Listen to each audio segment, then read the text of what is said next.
What's up, Extreme Dudes? I am back with a new review, and it's going to be X-Men 97. Now, I did a quick review of the first two episodes, and I decided to wait until the whole season was done before I gave my final thoughts on the thing, and this will be a bit of a spoiler. Actually, it's going to be quite a bit of a spoiler, so if you haven't watched the whole season, I would probably recommend checking it out and then coming back to this video. You can save it.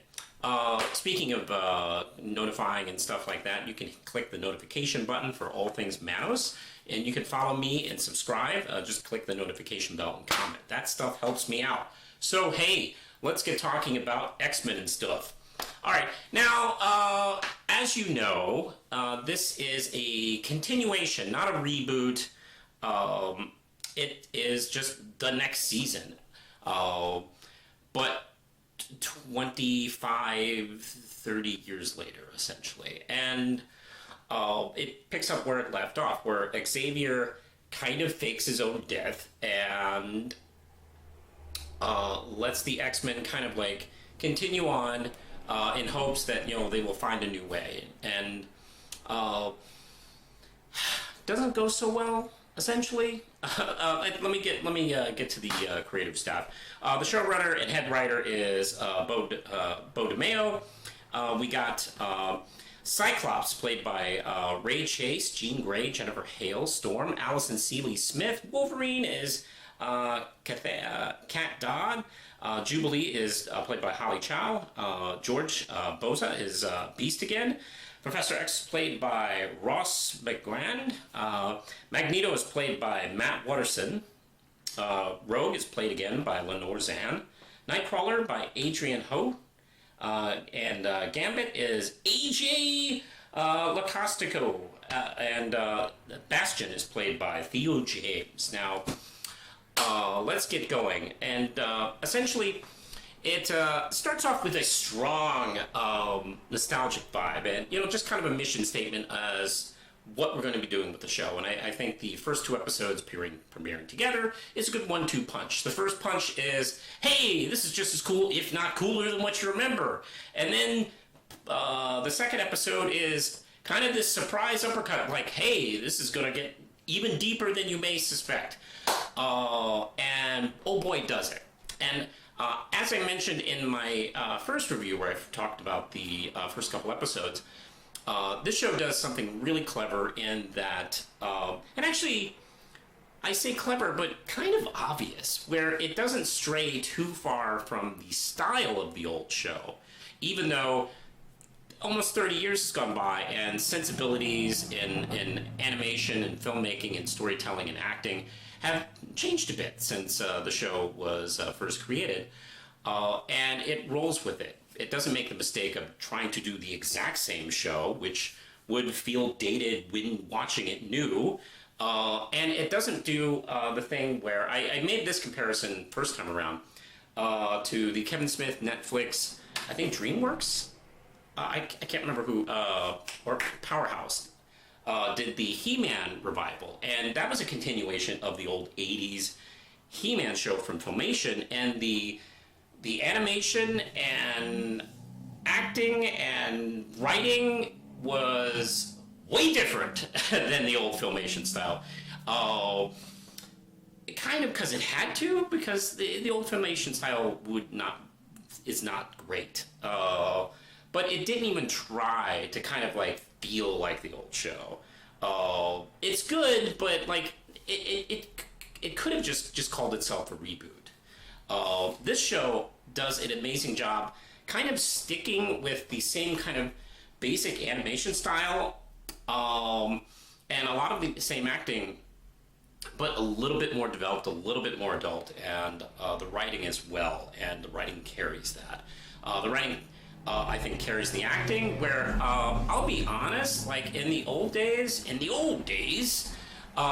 were either well, I mean, you could love both, but, you know, there were camps, and of course it breaks off in DC Marvel all the time, but, like, you know, there was like people who preferred Batman the Animated Series versus people who preferred X-Men the Animated Series, and I was definitely more of a Batman person, and part of the reason why is because I thought the Batman show had a bit more sophisticated animation, as well as storytelling, where X-Men had none of that. And they both elevated the medium, though, because X-Men, what the advantages the X-Men show did is it brought the serialized storytelling to like this type of media for superhero cartoons where it really wasn't done as much, if not at all, back in the day. And this long form storytelling where comics do all the time, but animation and TV really didn't.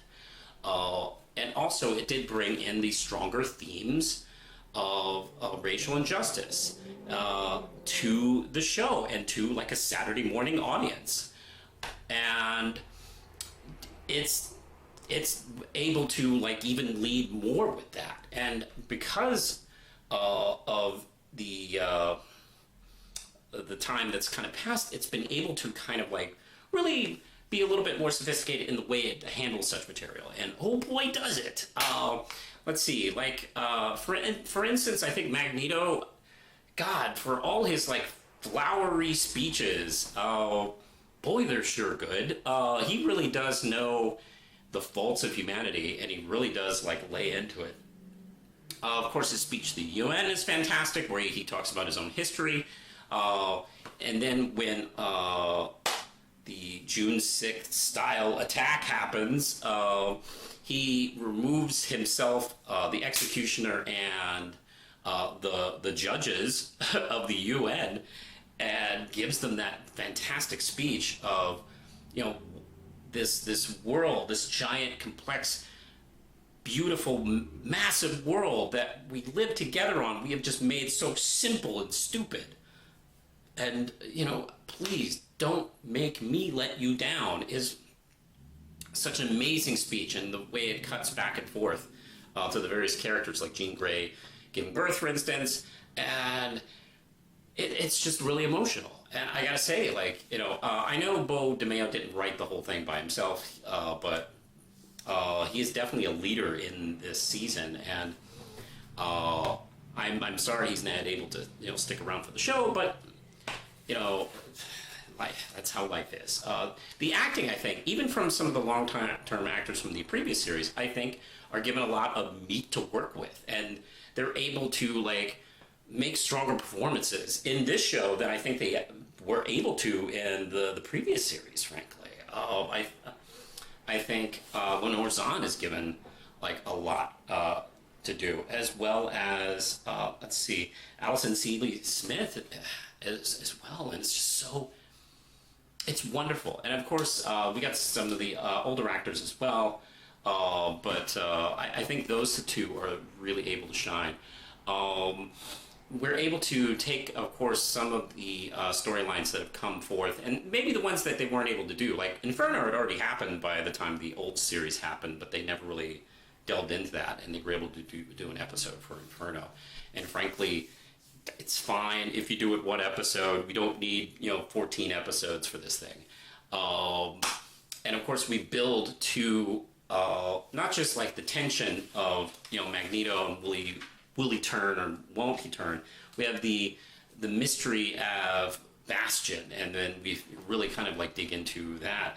And I gotta say, Theo James, his performance is wonderfully understated, and it does like a nice contrast to a lot of the more over-the-top performances that a lot of the other actors are doing in this show. And he is doing this kind of like very subtle, natural, conversational delivery, and also creepy. There's, especially when he makes his scenes where he's killing Gyrich, and we have revealed that he has kidnapped and captured Magneto, one of the more powerful characters in the show, and he is trussed up and he's shaving him. He's very vulnerable in that. It's a very creepy moment.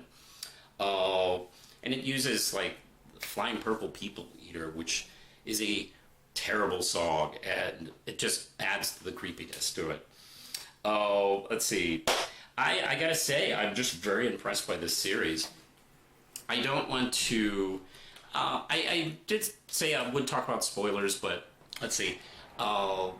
Where we dig into, like, let me go into like I guess the action. The action sequences are wonderfully fluid in ways that the old show was not able to. Sorry, this seems like a big diss in the old show, but I mean I gotta say, I mean the animation is so gorgeous, and this is what I kind of like.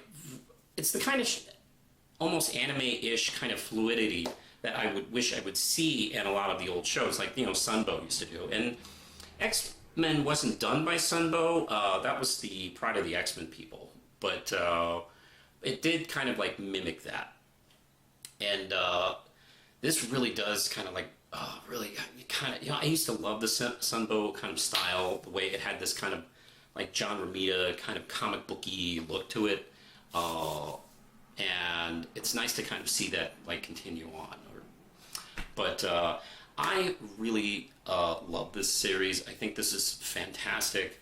I have no problem putting this show like alongside of like like Justice League Unlimited, Batman animated series, Avatar, Legend of Korra. Who else am I thinking? Like a couple of the other great action Western shows out there. I would definitely put it alongside those shows. Particularly this season. Now, we'll see what happens in the next 2 seasons. I assume season 2 and season 3 are going to be called X-Men 98 and X-Men 99. That would make the most sense. But we'll see. I really love this. I think what this show did with its themes of racial injustice is it was able to explore that in ways where maybe the old show didn't. It did try, but like we do see like Guy Ritchie's speech, his really racist, horrible speech about acceptance and tolerance is extinction to him, and that really does kind of fall into like the old replacement theory that a lot of racists tend to use. We see characters that don't hate mutants but aren't the best help. Captain America is doing his best, but he's kind of really politically kind of staying on the fence until he can make a move proper, which to Rogue is not helping. We get Sunspot's mother, who is one of those things. It's one of those things that's become like a little bit better seen, is one of those FACO allies, or at least one of those like unreliable allies. Like, yeah, they say all the right things. They put rainbows on their packages during June, but like, are they really helping? They see the system as flawless, and it has to be adhered to. Like, you can't protest, you can't be too violent or upset. You'll shake up the whole fabric. You have to stand by authority, and everything will turn out okay. His mom is kind of like that. Like, I don't want to shake things up too much, but oh boy, I sure do support my son, but he can go off with these strange robots that just crashed my party and said he's going to be arrested. Like, they didn't have uniforms, they were just people. And let's get into that for a second. Holy shit. The Bastion's plan to volunteer people, kind of trick them, volunteer racists who think, this will like even the score and make them feel powerful again, without telling them that he's basically turning them into cyborgs, zombies, and sleeper agents, and they don't realize it.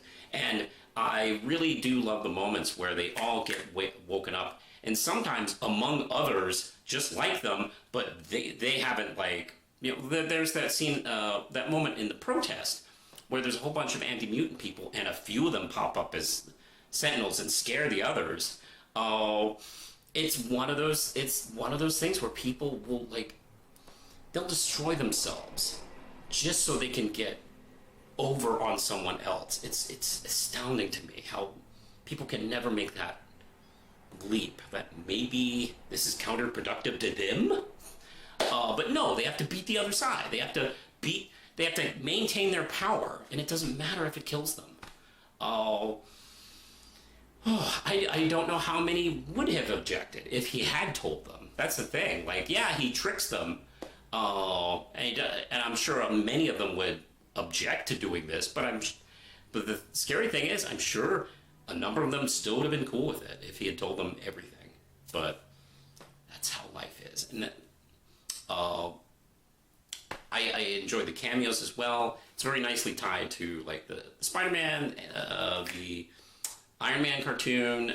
We get to see cameos from Daredevil, Cloak and Dagger, and Doctor Strange, who I don't know. I'm pretty sure he's in one of these 90 shows, but I don't remember where. Really loved it a lot. The performances are great. As I mentioned, all the others. I neglected to mention the actor that played Morph was very good. They turned out a really strong performance, and really funny in scenes where, I'll be honest, did not care for Morph. Excuse me.